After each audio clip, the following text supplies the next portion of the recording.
পদ্ম পুরাণে যে দশবিধ ধাম অপরাধ বর্ণনা করা হয়েছে, তো তার চতুর্থ অপরাধে বর্ণনা করা হচ্ছে যারা ধামে বাস করে, যারা ধামে জন্মগ্রহণ করে, অথবা যারা তীর্থযাত্রী হয়ে ধামে প্রবেশ করে, তারা কেউ পার্থিব জগতের সাধারণ লোক নন।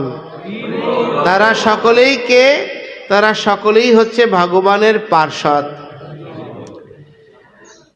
আমাদের পরম পূজ্য শ্রীল গুরু মহারাজ শ্রীল জয় পতাকা স্বামী মহারাজ, তিনি 2007 সনে আমাকে বলেছিল, যখন আমাকে দায়িত্ব দেয়া হয়েছে, তখন প্রথম শ্রী পঞ্চমী উৎসবে বলেছিল, ধামে যারা প্রবেশ করে তারা সকলেই বার্ষভানবী মুরারি এবং পুণ্ডরিক বিদ্যানিধির পার্ষদ।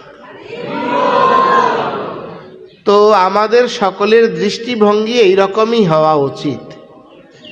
তো প্রথমত আপনারা শীতের মধ্যে প্রচণ্ড শীত, আবার আমাদের উপযুক্ত আবাসন নাই, তো অনেক কষ্ট করছেন।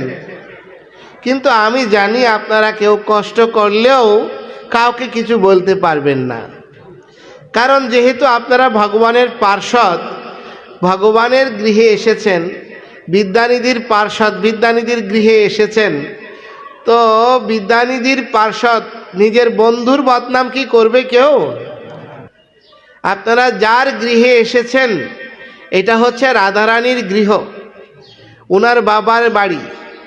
তো বাবার বাড়িতে যখন কোনো অতিথি আসে, মেয়েরা খুব পরিপাটি রান্না করে কি করে, উপস্থাপন করে। তো আজকে যদি আপনাদের ডাল শাক ভালো নাও হয়, তো আপনারা যেহেতু রাধারানীর এবং শ্রী মুরারির প্রিয় মিত্র, আপনাদের সেটি অমৃতোপম মনে হবে। তো আমাদের ব্রজেশ্বরী শ্রীমতী রাধারানী যে রন্ধন করেন তা অতুল্য। আর এই যে রান্না শিল্পটা এসেছে, রান্না শিল্পের গুরুকে, রান্না শিল্পের গুরু হচ্ছে বা অধিষ্ঠাত্রী দেবী হচ্ছে স্বয়ং মাতা মহালক্ষ্মী। তো মাতা মহালক্ষ্মী হচ্ছে রান্না শিল্পের কি গুরু বা জনক। উনি রান্না শিল্পটি প্রবর্তন করেছেন।